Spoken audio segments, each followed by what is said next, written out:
MX3 riders are warmed up and ready for the advantage of the pole position. So cross fingers for your favorites.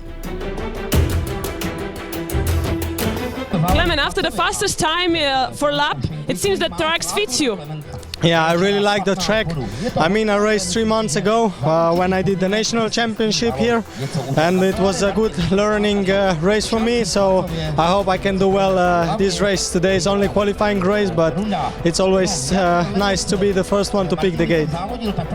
Matthias, what do you like the most on this track? Nice, everything is quite fast parts, also slow parts, really good ground, and I think it's really nice to ride. You were injured, you feel right now okay? Ready to go to race? Yeah, I'm pretty okay. I just a shitty season behind me, so we have only 2 races to go, and I just want to have a good start, fun on the track, and we see what happens.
What about your feelings about this track and this qualifying?